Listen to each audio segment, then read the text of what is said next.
नमस्ते एवरीवन, सब लोग कैसे हैं। I hope you are enjoying your life. BPSG 172 में दोस्तों एक यूनिट पढ़ेंगे अपन, शासन के द्वारा लोकतंत्र की मजबूती। ठीक है। और इस चैप्टर में एक 20 नंबर का सवाल आता है। क्या सवाल आता है कि भारत के अंदर लोकतंत्र को मजबूत करने के लिए क्या क्या उपाय किए गए हैं। तो अपन इस चैप्टर में आगे पढ़ेंगे उसका आंसर। फिलहाल अपन इसका इंट्रोडक्शन पढ़ते हैं इस चैप्टर का। ठीक है। देखो, इसमें एक तो लोकतंत्र शब्द आ रहा है चैप्टर के नाम में ही।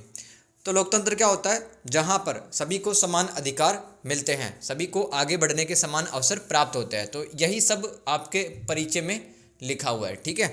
तो देखो, 1947 में भारत कैसा देश बना? संप्रभु देश बना, यानी कि हम आज़ाद हो गए। हम बिना किसी देश के दबाव में आए हुए अपन इंडिपेंडेंट डिसीजन ले सकते थे, यानी स्वतंत्र निर्णय ले सकते थे। और लोकतांत्रिक का मतलब जहाँ पर लोगों को समान अवसर, अधिकार, आज़ादी मिलती है। और गणराज्य का मतलब लोगों का शासन, यानी कि हम लोग अपने प्रतिनिधियों को चुनकर मतलब देश में शासन की प्रक्रिया को आगे बढ़ाते हैं। ठीक है। लोगों का शासन गणराज्य कहलाता है। देखो, नवनिर्वाचित सरकार ने, यानी कि आज़ादी के बाद में जो पहली सरकार बनी, उसका जो टारगेट था भारत के अंदर सामाजिक आर्थिक नीतियाँ बनाना था, यानी कि जनता का भला करना था। 2011 की जनगणना के अनुसार भारत में कुल साक्षरता दर 74.04% हो चुकी थी, यानी कि सुधार आया था। यानी कि आज़ादी के टाइम पे ये जो आंकड़ा है काफ़ी कम था। ठीक है। पढ़े लिखे लोग हैं वो बढ़ गए 2011 में। और 2021 की जो जनगणना है उसका डेटा आया नहीं है, तो उसमें और भी ज़्यादा बढ़ने के आसार हैं। 1950 में देखो, यहाँ पे कंपैरिजन पड़ेगा कि 1950 में जब अभी अभी संविधान लागू हुआ ही था, तो उस टाइम भारत की हालात कैसे थे। ठीक है। तो भारत की जो जीडीपी, यानी कि सकल घरेलू उत्पाद, जिससे अपन किसी भी देश की आर्थिक विकास को माप सकते हैं, 30.6 बिलियन डॉलर थी। ठीक है। और 2024 में यही दोस्तों जीडीपी है, ये 324 लाख करोड़ हो चुकी है। ठीक है। तो मतलब बहुत ही बेहतरीन स्थिति में। और दुनिया में अपन 5वें नंबर पे आता है इकोनॉमी के मामले में। नंबर 1 पे अमेरिका, नंबर 2 पे चाइना है, फिर जापान, फिर जर्मनी, और उसके बाद में भारत का नंबर है। 2030 तक हम ऐसा टारगेट कर रहे हैं कि हम तीसरे स्थान पे आ जाएंगे। ठीक है। तो हमारी जो जीडीपी है लगातार बढ़ रही है। ग्रोस डोमेस्टिक प्रोडक्ट कहते हैं इसको इंग्लिश में। 1947 में भारत में 50 मिलियन टन अनाज पैदा होता है, यानी काफ़ी कम, क्योंकि उस टाइम पे सिंचाई सुविधा इतनी नहीं थी। आज़ादी के टाइम पर अच्छे बीज नहीं थे हमारे पास में, अच्छे फर्टिलाइज़र नहीं थे। लेकिन आज के टाइम पे दोस्तों टेक्नोलॉजी आ चुकी है, और हमारा जो अनाज का जो उत्पादन है वो भी 5 गुना हो गया है। 1947 में 80% जनसंख्या गरीबी रेखा के नीचे रहती थी। काफ़ी लोग गरीब थे दोस्तों, 100 में से 80 लोग गरीब थे।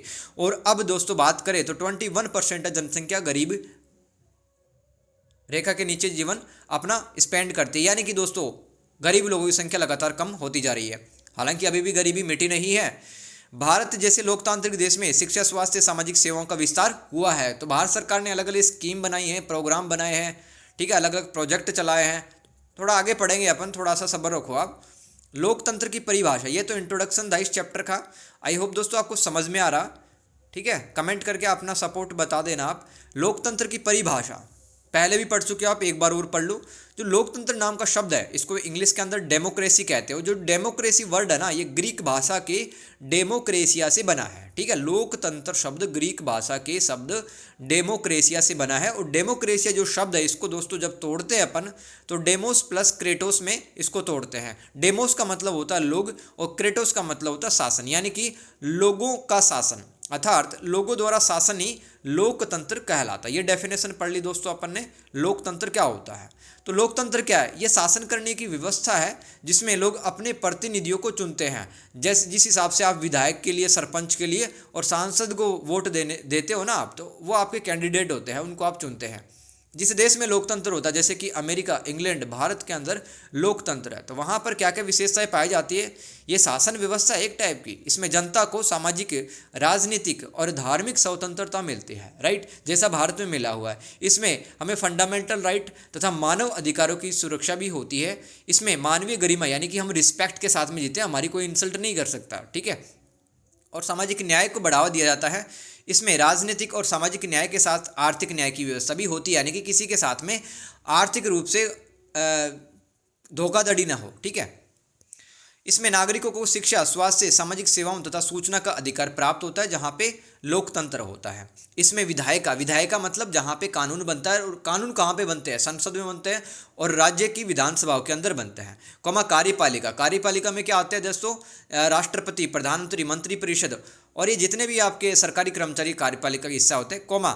न्यायपालिका स्वतंत्र रूप से काम करती है, एक दूसरे के काम में दखल अंदाजी नहीं करते, तीनों ही। ये सरकार के 3 अंग होते हैं, ठीक है। इसमें वयस्क मताधिकार लोगों को मिलता है, जहाँ पे लोकतंत्र होता है। वयस्क मताधिकार का मतलब होता है दोस्तों, जहाँ पर एक निश्चित उम्र के बाद में, जैसे कि भारत के अंदर है ना, 18 साल से ऊपर कोई भी लड़का हो लड़की हो, ठीक है, किसी भी जाति का हो, किसी भी मजहब का हो, किसी भी धर्म का हो, ठीक है, नस्ल का हो, तो उसको वोट देने का अधिकार होता है। इसमें लोग सार्वजनिक मंचों पर अपनी राय रखते हैं, जैसे कि आप रख सकते हो, सरकार की नीतियों के खिलाफ आलोचना कर सकते हैं, साथ ही बोलने की आपको आज़ादी होती है। राजनीतिक गतिविधियों में भाग लेने तथा अपना एक संगठन बनाने का आपको राइट होता है दोस्तों, जैसे कि आप स्टूडेंट यूनियन बना सकते हैं, मजदूरों की यूनियन बना सकते हैं आप, ठीक है। महिला है तो महिला सशक्तिकरण के लिए आप एक अपना संगठन बना सकते हैं, जहाँ पे आप अपनी आवाज़ उठाते हैं। लोकतंत्र जिस देश में होता है वहाँ पर जेंडर आधारित भेदभाव नहीं होता है, यानी कि दोस्तों चाहे लड़का हो लड़की, उसके साथ में कोई भेदभाव नहीं होता है तथा सभी को आगे बढ़ने के समान अवसर प्राप्त होते हैं।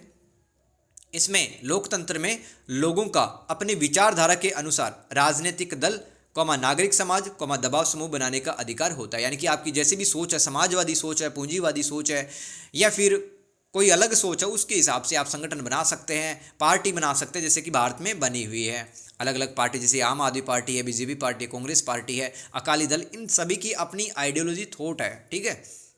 तो भारत में जातीय, धार्मिक, क्षेत्रीय, भाषाई विविधता होने के बावजूद भी लोकतंत्र को सफलता मिली है दोस्तों। भारत ही इकलौता एक देश है जहाँ पर इतने सारे धर्म के लोग रहते हैं, इतने सारी जातें रहते हैं, फिर भी एक इतनी ज़बरदस्त यूनिटी है भारत के अंदर, तो लोकतंत्र को यहाँ पे सफलता मिली है।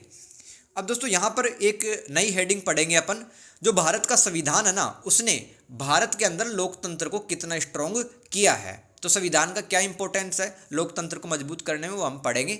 देखो, औपनिवेशिक सरकार के जाने के बाद, यानी कि ब्रिटिश सरकार जैसे ही चली गई, हम आज़ाद हो गए, तो भारत में सुशासन की स्थापना की गई। सु का मतलब होता है अच्छा, शासन का मतलब एक प्रक्रिया, ठीक है। तो अच्छा शासन यहाँ पे लाया गया, और गांधी जी ने स्वशासन पर, यानी कि गांव के स्तर पर भी गांधी जी ने कहा था लोगों के पास अधिकार होने चाहिए कानून और नियमों को लागू करने का। तो गांधी जी ने कहा ग्राम सभाओं को मजबूत करो भाई, अगर लोकतंत्र को मजबूत बनाना है। इसी तरह से दोस्तों BR अम्बेडकर जी ने सभी नागरिकों के लिए संविधान में उन प्रावधानों को शामिल करने हेतु अपना सपोर्ट किया था जिन प्रावधानों की वजह से सभी को न्याय मिले, स्वतंत्रता मिले, समानता, बंधुत्व सुनिश्चित होता। बंधुत्व मतलब भाईचारा, ठीक है। प्रावधान का मतलब नियम। संविधान निर्माताओं ने भारत की भौगोलिक, सामाजिक, आर्थिक, सांस्कृतिक विविधता को ध्यान में रखते हुए समाज के प्रत्येक वर्ग की आकांक्षा को, यानी कि इच्छाओं को पूरा किया है। इस तरह से डिजाइन किया है संविधान बनाने वालों ने अपने कॉन्स्टिट्यूशन को। संविधान में कार्यपालिका, न्यायपालिका, विधायिका के लिए स्पष्ट भूमिकाएं हैं, मतलब इनके अलग अलग कार्य है, इंटरफेयर नहीं करते हैं एक दूसरे कामों में। और संविधान भारत को संप्रभु, समाजवादी, धर्मनिरपेक्ष, लोकतांत्रिक गणराज्य बनाता है। संप्रभु का मतलब बिना किसी दबाव में आए अपन डिसीजन ले सकते हैं। समाजवादी का मतलब समाज के जो जितने भी लोग हैं उनके बीच में संसाधनों का बराबर बंटवारा होता है, ये व्यवस्था समाजवादी कहलाती है। धर्मनिरपेक्ष का मतलब भारत का कोई विशेष धर्म है ही नहीं, ठीक है। जिस तरह से इस्लामिक और जो क्रिश्चियन कंट्री है, यहूदी कंट्री, उनका अपना एक राष्ट्रीय धर्म है, लेकिन भारत के अंदर कोई भी धर्म है और विशेष तवज्जो उसको नहीं मिलता। सभी को संविधान के सामने सभी धर्मों की एक बराबर इज्जत है, ठीक है। संविधान में निम्न बातें शामिल है। भारत के संविधान में क्या क्या शामिल है? सभी लोगों को सामाजिक, आर्थिक, राजनीतिक न्याय दिया जाता है। यहाँ पे सभी को अपने जो विचार होते हैं, आपके जो थॉट है, ओपिनियन है, उसकी अभिव्यक्त मतलब उसको एक्सप्रेस कर सकते हो, आपके क्या मन के ख्यालात हैं। विश्वास, आस्था, पूजा की स्वतंत्रता, स्थिति और अवसर की यहाँ पे समानता है, ठीक है। आगे बढ़ने के लिए इक्वल अपॉर्चुनिटी है, भले किसी रिलीजन की हो, भले ही आपका जेंडर कुछ भी हो, ठीक है। मूलभूत अधिकार व मौलिक कर्तव्य हैं यहाँ पे भारत में, और राज्य के नीति निर्देशक तत्व भी हैं, ठीक है। नीति निर्देशक तत्व क्या होता है? DPSP बोलते हैं इनको। मतलब राज्य सरकारों पर ये एक प्रकार का दबाव है, ठीक है, कि वो अपने राज्य में रहने वाले लोगों के लिए भलाई के लिए नीतियाँ कार्यक्रम बनाए तथा राज्य में जंगलों की सुरक्षा करे, झीलों की और ये जो जानवरों की रक्षा करे। ये सब नीति निर्देशक तत्वों में लिखा गया है। राज्य इस तरह से नियम बनाएगा। व्यक्ति की गरिमा व राष्ट्र की एकता हेतु यहाँ पे प्रावधान है। गरिमा मतलब डिग्निटी, यानी कि आपकी जो सेल्फ रिस्पेक्ट है, सेल्फ स्टीम है, उसको गरिमा आप कहते हैं। अनुच्छेद 38 के अनुसार दोस्तों, राज्य एक सामाजिक व्यवस्था हासिल करके लोगों के कल्याण को बढ़ावा देने का प्रयास करेगा, जिसमें सामाजिक, आर्थिक, राजनीतिक न्याय लोगों को हासिल होगा। ये सब अनुच्छेद 38 में लिखा हुआ है। संविधान सभी जाति, धर्म, नस्ल, वर्ग, जेंडर, मूल स्थान के लोगों को समान मानता है। संविधान के सामने सब लोग बराबर हैं। और न्यायपालिका हमारे मूल अधिकारों की, जो मूलभूत अधिकार, फंडामेंटल राइट्स, उनकी रक्षा कौन करता है? यहाँ की जुडिशियरी, न्यायपालिका करती है, अदालतें। संविधान भारत को संघीय ढांचा प्रदान करता है, यानी कि केंद्र सरकार और राज्य सरकारों के पास में बराबर शक्तियां और अधिकार होते हैं। ये सब संघीय ढांचा कहलाता है, जिसमें सरकार का संसदीय रूप शामिल है।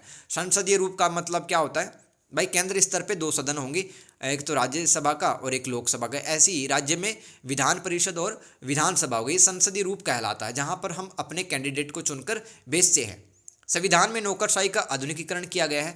नौकरशाही को इंग्लिश में कहते हैं ब्यूरोक्रेसी। और नौकरशाही का मतलब है दोस्तों, ये जितने भी IPS, IAS, जिसको आप जिला कलेक्टर कहते हो, जितने भी सरकारी कर्मचारी, ये सब नौकरशाही का हिस्सा होते हैं, जो कि सरकार के द्वारा बनाए गए कानूनों को लागू करते हैं। ये नौकरशाही का हिस्सा होते हैं। इनको में भी सुधार किया गया है, जिससे भारत के सभी राज्यों में, जिलों में, तहसीलों, गाँव में लोकतंत्र मजबूत हुआ है। अब एक छोटा सा टॉपिक पढ़ते हैं दोस्तों, शासन, अवधारणा और संचालन। अवधारणा का मतलब यहाँ पे एक अपने को जनरल आइडिया लेना है, ठीक है, एक सामान्य आइडिया लेना कि भारत में शासन है वो कैसा चल रहा है। संचालन का मतलब कि चीज़ें किस तरह से आगे बढ़ रही है। अवधारणा मतलब जनरल आइडिया। तो भारत में शासन का अर्थ उस प्रक्रिया से है जिसमें सत्ता में बैठे लोग, देखो शासन का डेफिनेशन रट लो आप, ये तो आप लिख ही देना। तो शासन का मतलब उस प्रोसेस, प्रक्रिया से है जिसमें सत्ता में बैठे लोग नियमों, परंपराओं व संस्थाओं की सहायता से लोगों को नियंत्रित करते हैं। जैसे कि अभी केंद्र सरकार, केंद्र के स्तर पर बीजेपी गवर्नमेंट रूल कर रही है, ठीक है। तो ये जो प्रक्रिया है वो शासन कहलाती है। संविधान ने भारत में लोकतंत्र को मजबूत किया है। संविधान ने, अभी मैंने आपको बताया था, 1980 के दशक में भारत में भुगतान असंतुलन पैदा हो गया था, यानी कि ज़्यादा चीज़ें हम खरीद रहे थे और कम चीज़ें बेच रहे थे। तो सीधी सी बात है, हमारा मतलब खाता तो खाली होगा भारत सरकार का। तो इस वजह से दोस्तों हमने कुछ पैसे उधार लिए विश्व बैंक के, और विश्व बैंक ने हमारे सामने शर्त रखी कि आप आर्थिक सुधार लागू करो। तो 1991 के दौरान PV नरसिम्हा राव जी की सरकार थी, ठीक है, वित्त मंत्री डॉक्टर मनमोहन सिंह जी थे, कांग्रेस सरकार थी। उस टाइम पे आर्थिक सुधार, इकोनॉमिक रिफॉर्म्स लागू किए गए थे, जिसमें दोस्तों उदारीकरण, वैश्वीकरण, निजीकरण शामिल किया गया भारत में, और भारत आगे बढ़ा। भारत में सुशासन लागू किया जा रहा है, गुड गवर्नेंस लागू किया जा रहा है, जिससे शासन में पारदर्शिता यानी कि ट्रांसपेरेंसी, हम सरकार की नीतियों, कार्यक्रमों और सरकार की जो प्रोग्रेस है उसको जान सकते हैं। जवाबदेहिता यानी कि सरकार है अपने नागरिकों के प्रति जवाबदेह है। ऐसे कानून, नीतियाँ नहीं बना सकते जिसकी वजह से लोगों का मूलभूत अधिकार, उसका जीवन है वो छिन सकता है। ये जवाबदेहिता होती है, अकाउंटेबिलिटी इसको बोलते हैं। और प्रशासनिक दक्षता यानी कि जो पुलिस के अफसर है, जिला कलेक्टर, वो अच्छे से काम करते हैं। सुशासन से देश में कानून का शासन लागू हो रहा है। साथ ही महिला सशक्तिकरण यानी कि महिला है वो आगे बढ़ रही है, मजबूत बन रही है, गरीबी हट रही है, पर्यावरण भी स्वच्छ हुआ है। किससे? भारत में सुशासन लागू होने से।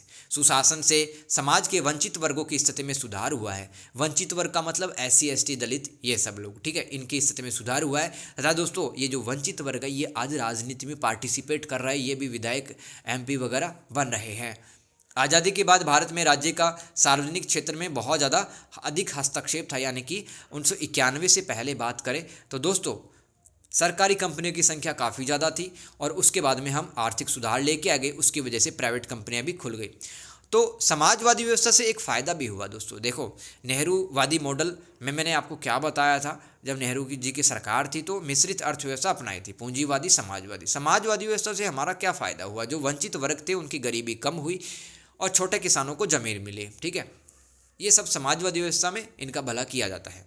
और दोस्तों आपने पंचवर्षीय योजनाओं का नाम सुना होगा, 5 ईयर प्लान कहते हैं। सरकार का एक डॉक्यूमेंट, दस्तावेज होता है जिसमें सरकार 5 साल के टारगेट डिसाइड करते हैं। तो उसकी वजह से समाज के प्रत्येक वर्ग, प्रत्येक लोग को फ़ायदा मिला है।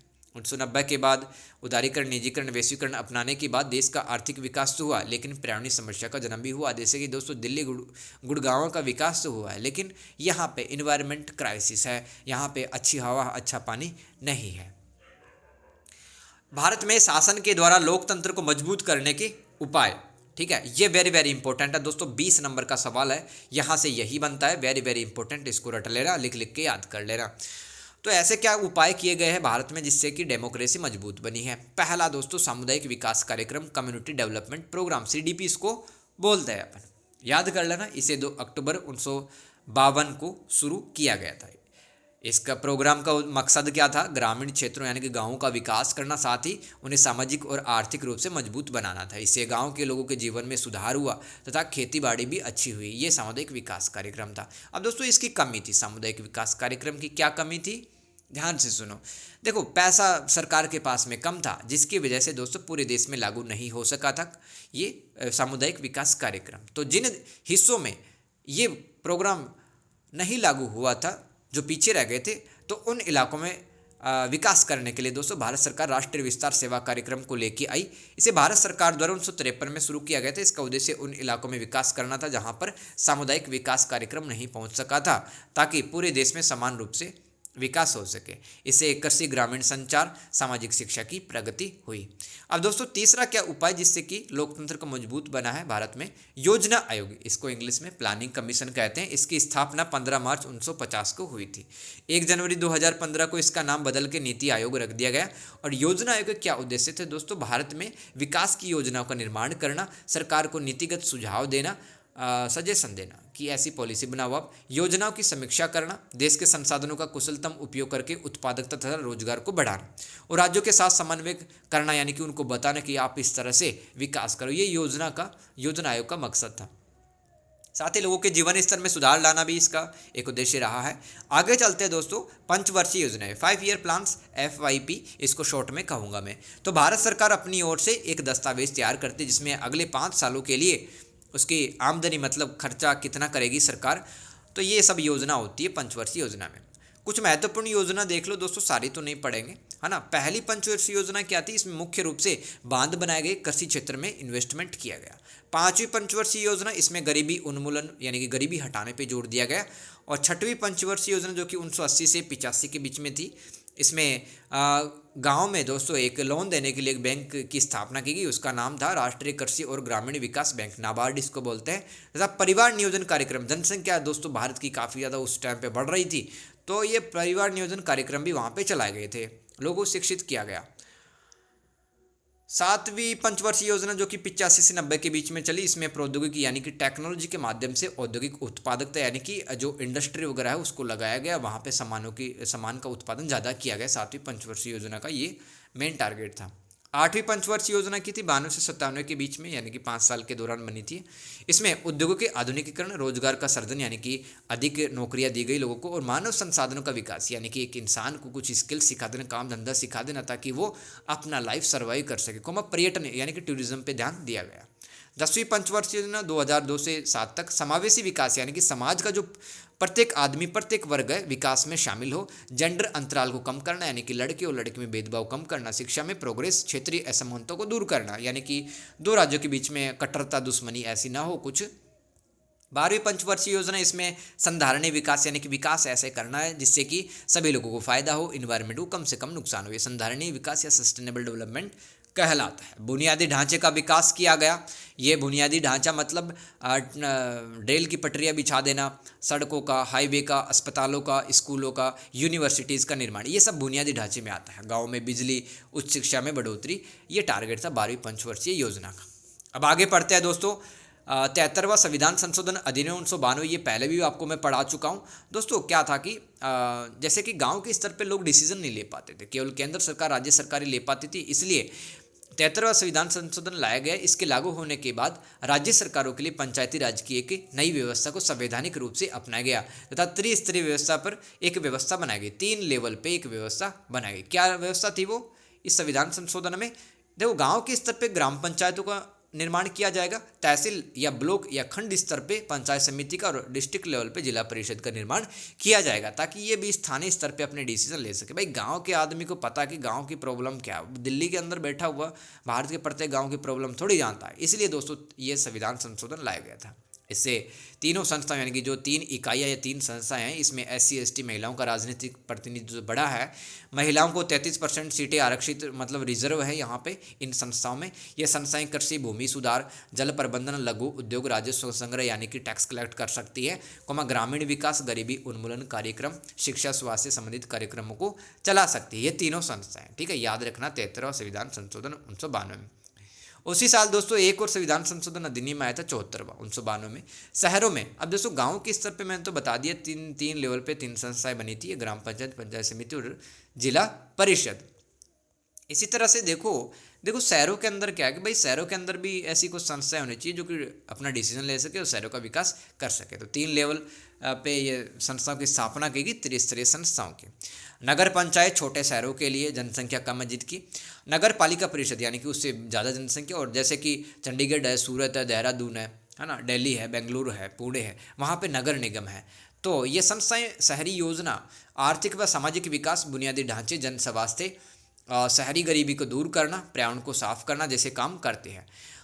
जिला योजना समिति बहुत अच्छा दोस्तों टॉपिक है, और मैंने बहुत ही क्लियर कट लिखा है दोस्तों, ठीक है। अलग अलग किताब को पढ़ करके उसमें से अलग अलग पॉइंट आपके लिए लिखे हैं बढ़िया तरीके से, ठीक है। अगर आपको दोस्तों ये हार्ड वर्क पसंद आ रहा ना, तो बिल्कुल एक प्यारा सा कमेंट कर देना।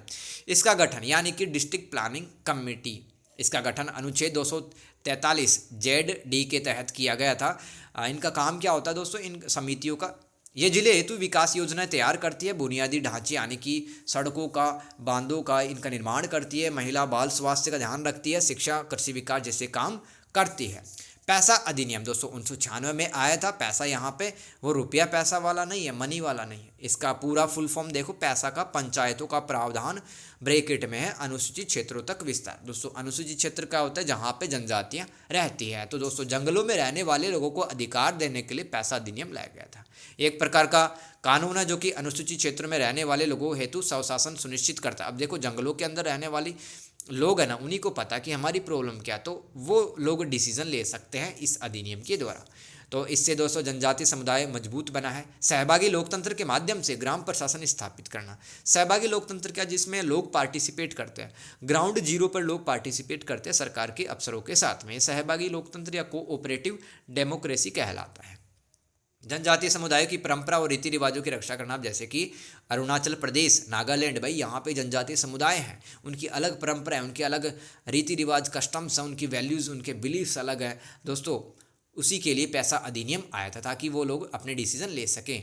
नीति आयोग दोस्तों, मैंने आपको बताया था नीति आयोग का पुराना नाम क्या था, योजना आयोग था, है ना। नीति देखो, नीति का फुल फॉर्म क्या है यहाँ पे, national institute for transforming India, यानी कि इंडिया को पूरा तब्दील, पूरा बदलने के लिए, ठीक है, इंडिया का शकल सूरत बदलने के लिए, विकास लाने के लिए नीति आयोग आया दोस्तों, और बहुत तगड़ा काम कर रहा है। इसका पुराना नाम योजना आयोग था। इसके काम राष्ट्रीय विकास हेतु राज्यों के बीच सहयोग को बढ़ाना था, देश में सतत विकास के लक्ष्यों की प्रगति का मूल्यांकन करना। दोस्तों सतत विकास क्या है, जो कि फ्रांस में बनाए गए थे, ठीक है, और टोटल 17 लक्ष्य हैं, जैसे कि कृषि में सुधार, है ना, गरीबी को हटाना, ये सब है उसमें।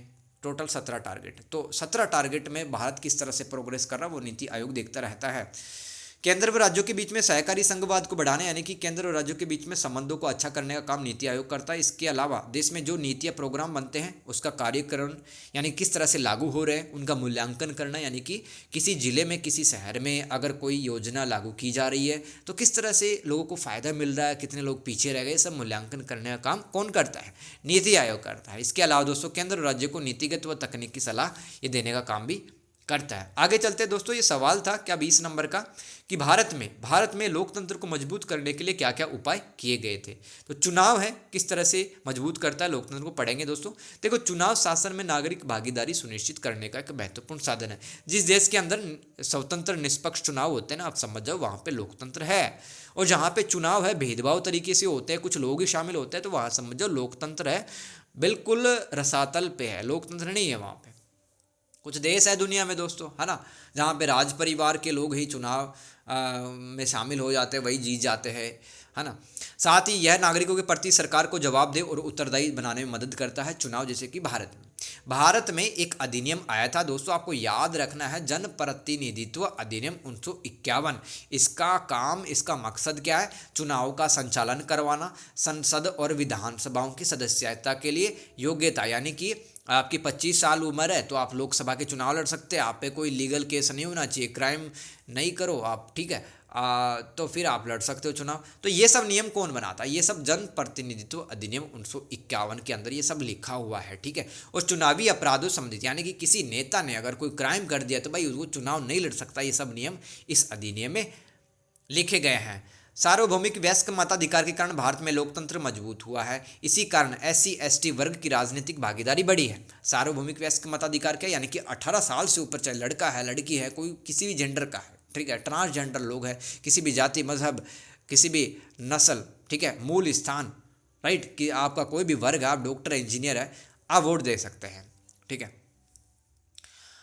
तो इसी कारण क्या हो दोस्तों, SC ST के लोग ये भी आज चुनाव लड़ रहे हैं, चुनाव में वोट दे रहे हैं, इनकी स्थिति मजबूत हुई है। साथ ही चुनाव में महिला सशक्तिकरण, चुनाव के कारण दोस्तों महिलाएं मजबूत बनी है। आप देखो दिल्ली की CM कौन बनी है? एक महिला है, ठीक है, महिला आगे बढ़ रही है। वंचित समूहों, यानी कि जो लोग पीछे छूट गए समाज की मुख्य विकास धारा में, उनको वंचित समूह कहते हैं। SC ST दलित ये लोग आते हैं इसमें। धार्मिक अल्पसंख्यकों का मजबूत हुआ है ये, ठीक है, मजबूत बने हैं ये सब चुनाव के कारण। 1952 के आम चुनाव में दोस्तों मैं आपको एक डेटा बताता हूं कि कितने लोगों ने वोट दिया था। देखो आज़ादी से पहले क्या था, 1947 में राजे रजवाड़े ही वोट देते थे, यानी कि आपके पास में अच्छा खासा पैसा, ज़मीन है, जागीरदार है आप, ठीक है, तो ही आप वोट डाल सकते हैं। लेकिन आज ऐसा नहीं है दोस्तों। 1952 के अंदर आप देख सकते हैं 61% लोगों ने अपना वोट दिया था। और 2024 में जो आम चुनाव हुए, आम चुनाव को अपन जनरल इलेक्शन भी कहते हैं। जो लोकसभा के चुनाव होते हैं ना, जहाँ पे सांसद को चुनते हैं, उसको आम चुनाव कहते हैं।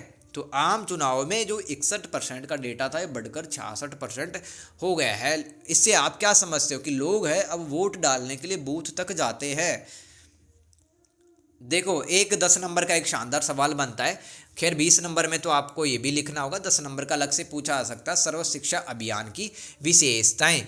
तो इसे भारत सरकार के द्वारा नवंबर 2000 ईस्वी में शुरू किया गया था। जैसे नाम से ही समझ में आ रहा, सर्व का मतलब सबका, मतलब सबको शिक्षा मिले, जिसका उद्देश्य 6 साल से लेकर 14 साल के जो बच्चे हैं दोस्तों, उनको प्राथमिक शिक्षा का सार्वभौमिकरण करना। यानी कि देखो 6 साल से 14 साल बच्चे तो काफ़ी माँ बाप है वो कमाने के लिए, मजदूरी दिहाड़ी करने के लिए चले जाते हैं, छोटे बच्चे घर में रह जाते, तो उनके पास भी इतना पैसा नहीं होता प्राइवेट स्कूल में पढ़े।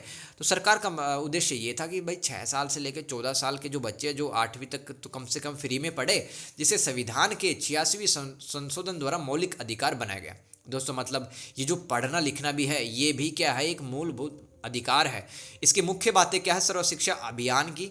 देखो 6 साल से 14 साल के बच्चों हेतु मुफ्त और अनिवार्य शिक्षा प्रदान करना, नए स्कूल खोलना और मौजूदा स्कूलों की सुविधाओं में विस्तार करना। भाई जो टॉयलेट वगैरह है, जो वहाँ का प्लेग्राउंड उसको अच्छा करना, टेबल कुर्सी है वो अच्छा करना, ठीक है, और टीचर की भर्ती करवाना, ये सब सुविधाओं में सुधार करना। अतिरिक्त कक्षाएं, शौचालय, पीने का पानी, रखरखाव, अनुदान, यानी कि अनुदान का मतलब सरकार की तरफ से कुछ ग्रांट्स मिलते हैं, कुछ हेल्प मिलता है पैसों का।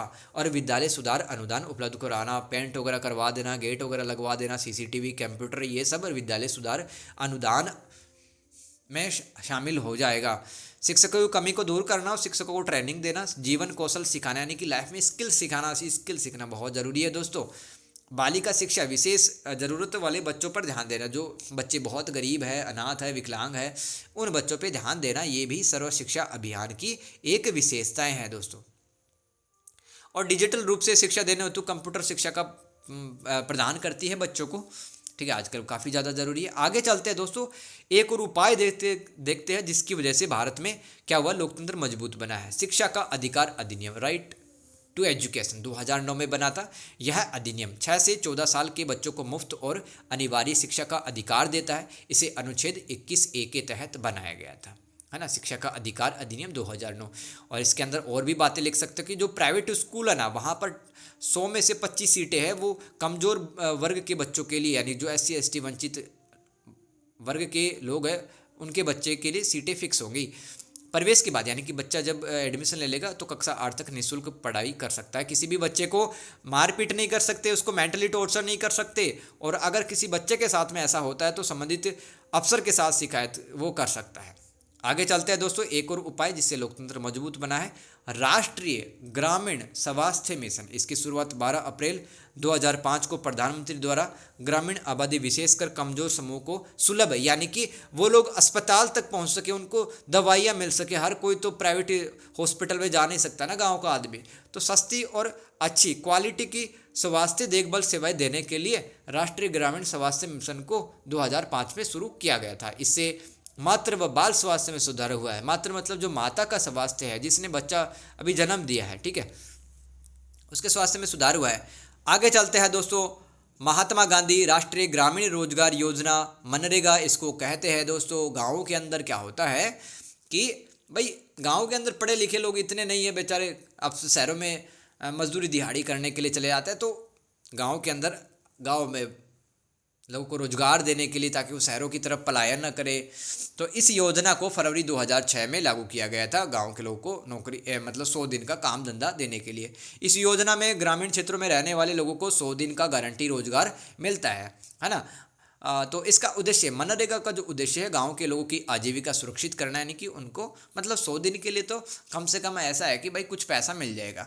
मनरेगा के तहत लोगों को अकुशल शारीरिक कार्य जिसमें दिमाग लगाना नहीं पड़ता, वो सब अकुशल काम कहलाते हैं, जैसे कि सड़कों के निर्माण में गिट्टी पत्थर उठा के रख देना, है ना, परास को लेकर के, नहर निर्माण, तालाबों का निर्माण, जल संचयन यानी कि गड्ढा वगैरह खोद देना, ठीक है, कहीं पे सूखा राहत और बाढ़ नियंत्रण जैसे कामों में लोगों को लगाया जाता है। तो दोस्तों इसी तरह से आप अपना सपोर्ट करते रहे, ठीक है। आई होप दोस्तों मैंने आपको समझाया है, ये चैप्टर बहुत अच्छे से एक एक पॉइंट है मैंने यहाँ पे सॉलिड प्रूफ लिखा है, ठीक है। कैसा लगा आपको चैप्टर ज़रूर से बताना, और ये 20 नंबर का सवाल याद कर लेना, भारत में लोकतंत्र को मजबूत करने के उपाय। ये बहुत बड़ा एक सवाल था अपना, आराम से लिख सकते हो दोस्तों, वेरी वेरी इंपॉर्टेंट, है ना। और एक 10 नंबर का सर्व शिक्षा अभियान की विशेषता है, 10 नंबर का सवाल आ सकता है। Thank you so much guys, ऐसे ही अपना सपोर्ट बनाए रखना, और वीडियो को शेयर और कमेंट जरूर करके जाना, ताकि मैं आपका कमेंट देख सकूँ और आपको कैसा लगा ये समझ सकूँ, ठीक है। तो दोस्तों मिलते हैं यूनिट नंबर 7 में, तब तक के लिए अपना ख्याल रखिए, take care and good bye.